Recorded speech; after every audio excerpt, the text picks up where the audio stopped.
Hey everyone, welcome back to another video. In this video, I'll talk about how you can extract smooth ride from your KTM 250 Adventure and quite possibly from any motorcycle. Here are 5 tips to achieve the same. Tip number 1. This bike loves to warm up. When you're starting your motorcycle for the first time of the day or the first time after the engine cools up entirely, keep it on a minute or two to warm up completely. The indication that it has warmed up is when the resting RPM levels are almost constant and just under 2k RPM for this particular motorcycle. Initially, while starting, the bike sounds as if it's gasping for breath.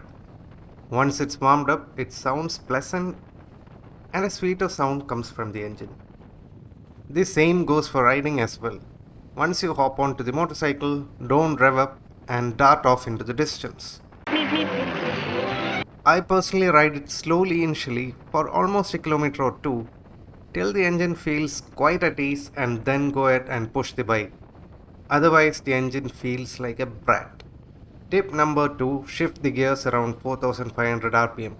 Having ridden the bike for little over 2 years, shifting the gears in the range of 4000 to 5000 rpm, around that range, feels smoother overall with the ease of shifting as well as responsiveness of the engine.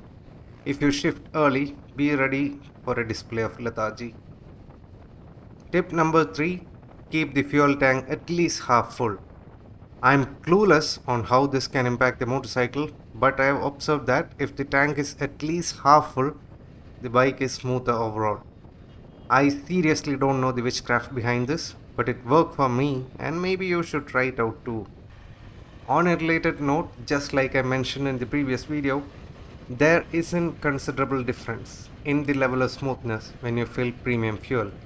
The changes, if any, in smoothness is minute at best. Tip number 4.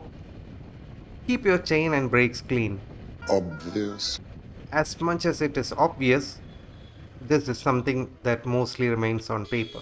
Keeping these clean can mean a smoother ride as well as better stopping properly and better riding performance overall. And finally, tip number 5. Adjust the preload based on the weight that the motorcycle will be carrying. There are a ton of videos on how to calculate and adjust the preload of the motorcycle based on your weight and the luggage or pillion that goes with you. So check those out and make adjustments with your preload. The other option is to try different settings and tune it till you find the perfect setting that suits you. Well, that's it for this video. Thank you so much for watching. Stay awesome and ride safe. Catch you guys in the next one.